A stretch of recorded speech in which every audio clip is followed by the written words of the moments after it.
A good Erev Shabbos. When we leave home, what do we leave behind?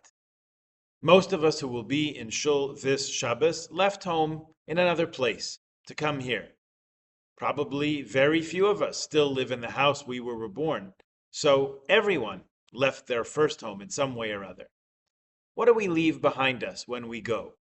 Let's ask why we leave in the first place. We grow up.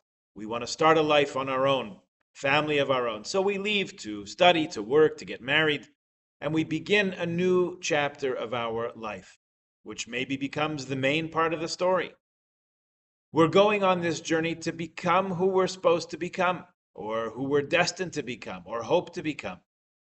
All those, by the way, are nice ways to understand the idea of Lech Lecha, the title of our Torah portion this week. Go for yourself. Go to yourself. Go become yourself. Which seems to suggest that we cannot do that if we stay in one place. In fact, the Sfas Emes, 19th century Torah commentator, says that's what life is. It's a journey. And to live life, we have to journey. We have to be travelers. Mehalchim, those who go on a way or a path. We go for a promise or a hope or a dream or an expectation. For some of us, many of us, what was once our home became no longer a comfortable home for us. It was time to leave. We realized that, and we packed up. So what did we leave behind? Oftentimes, family, relatives who, for whatever reason, were not ready to go or couldn't get ready to go, stayed behind. Sometimes they joined us later, sometimes not. Memories stayed behind. We keep the memories in our minds, but the places where they happened are no longer tangible in front of us.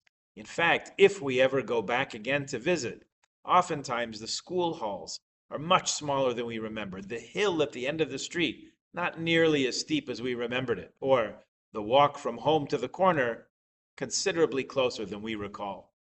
Our perspective changes and bends with time.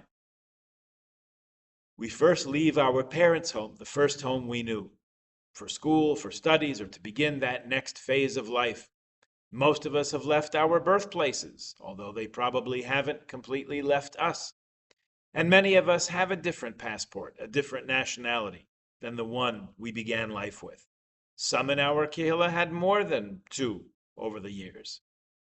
Contrast our journey with Avram's at the outset of our portion. Lech Lecha, he's told. Go out, venture forth, go on this journey of self-actualization, self-realization, or self-discovery. Go become who you're meant to be. Go become your fullest self. God tells him first, leave his land, then leave his birthplace, and then leave his father's house. Lech Lecha me'artzecha, mimoladetecha, mibeis avicha. And he's got to go to a land which God will show him. El haaretz asher areka.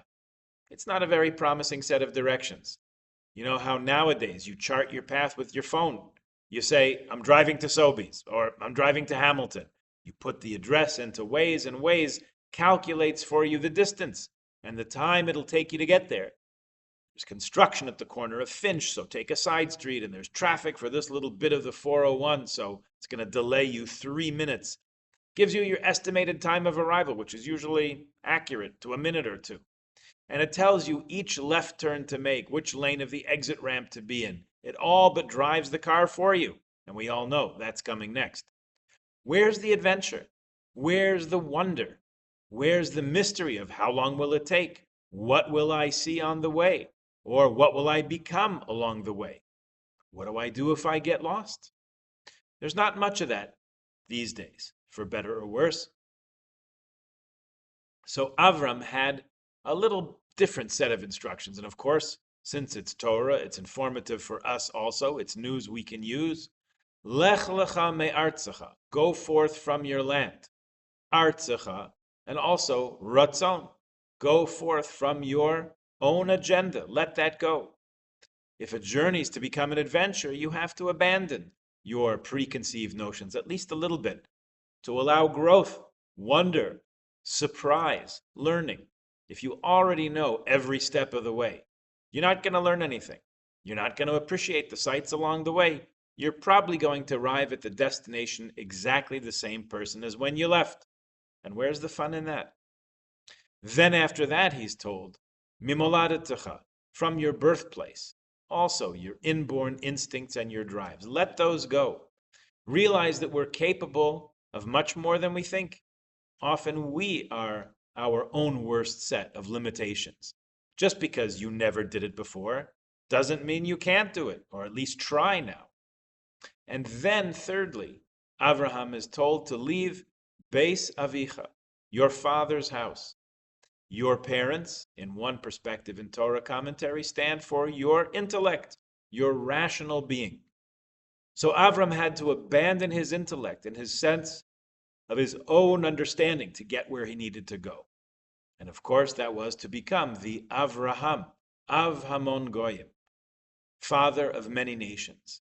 Those who believe in one God, to this day, we all trace our roots to Abraham and this journey of faith and trust for sure, and even more, a journey of adventure and growth and becoming who he was truly meant to be. Again, this is for us too. Wherever we are in the journey, we're beginning anew each day, leaving our preconceived notions and our self-imposed limits behind, and even our internal ways, our ETA, our expected time of arrival, when we make the left and when we make a right, learning how to go with the flow. Aviva Zornberg draws our attention to the indeterminacy of Avram's journey. It's to a place which I will show you, El Haaretz Asher Yareka, but you don't know it yet. You're still on the way. For all that Avram goes through and encounters on his way to becoming Avraham, our patriarch Abraham, Avram Avinu, he doesn't know where the journey will take him. He knows that it will be good. He knows it'll be good for him because the one who is sending him is good and is good for him. He's got a dream and he's on his way. So if we follow the advice of the Sfas Emes and we continue to be travelers, continue to be mehalchim, and if we're on the journey like Avram, even when we don't know exactly when or how it will be good or where it will take us, we're on our way. Saturday night, we're going to turn our clocks back an hour, and all of a sudden, the nights are going to get longer, the days are going to get darker. And we remind ourselves that we're here, not just on a journey, but also with a mission and a purpose. And that is to bring light, to increase the light, to shine the light, most especially that light that comes from transforming darkness into light. May we meet with tremendous success always. Shabbat Shalom.